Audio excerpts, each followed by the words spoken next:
In a previous build, I showed you the power of this gun, ACS-12 shotgun. Just a simple shotgun, not a name, not an exotic, and what it can do. If you haven't watched the video, here it is. Here's some brief moments of the video. But this gun, it really performs well with the build that it's with.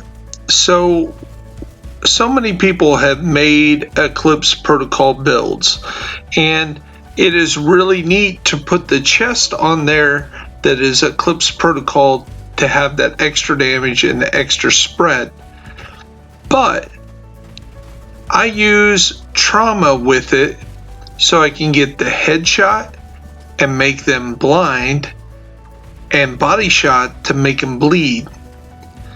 Then throw a fire grenade on top of it, or burn them in any way, or you can throw out a shock trap so they're shocked, burned, bleeding, and blind. And as soon as they do, you go in hiding, you kill them, and it spreads like wildfire. Wait 30 seconds, do it all over again.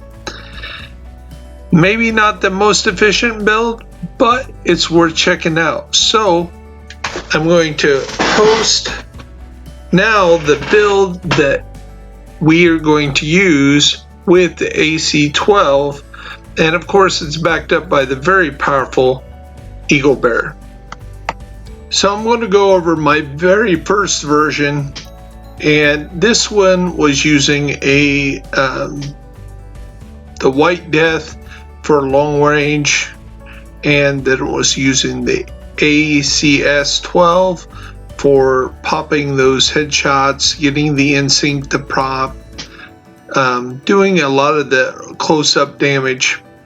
Of course, this is a 4-piece Eclipse Protocol build, and this version had a little bit more hazard protection on it.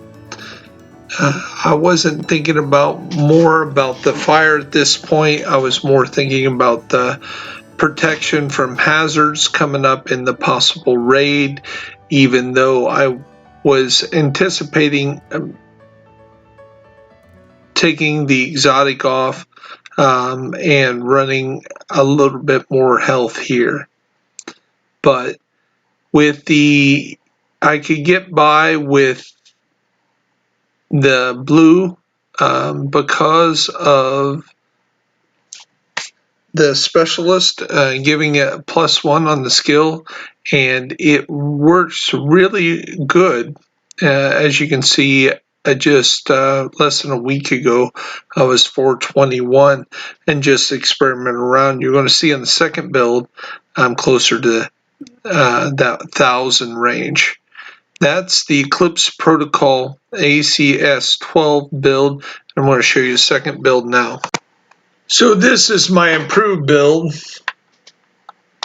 and as I can take it through, I've switched over to the fire starter. Still running the ACS-12, the Eagle Bear, still the same sidearm. Now, the reason why we run this fire starter now that we switch to this is it can loosen 50% of the burn resistance for 5 seconds. So we're trying to burn people. We're still running the same for Eclipse Protocol. Less on the hazard protection, more on the special effects side. And then we're going to stay with the trauma, heavily loaded on special effects and skill haste to bring him back as soon as possible, and the Imperial Dynasty. If you look over here in the statistics, of course we have the trap now, and we have more burn, because the event for the seasons is all about burning and completing kills from your shade abilities. So this is a great way to get those both done. Now if we go up here in the stats, what we're going to see is some other things. Now you can switch this out with instead of running the Imperial backpack, you can run a Costa Go bag and then go crazy like that. So those are all possibilities. But that's the build. I gave you two different versions of it. Again, one of the mainstays here is just a simple gun, the ACS-12. Check out the video on that. It's short and sweet. And I just want to thank you guys for watching. This build is just supreme. It works right along with the seasons with the burn and the bleed and so much of the meta. You can fast run with this, and when you have multiple runs, it's awesome. And if anybody's running the on directive with the hollow points, it really complements that because they can help finish off the stuff that you burn. This is Bear Essentials with Bear Buyers, and this is the build that makes the ACS-12 just a superstar.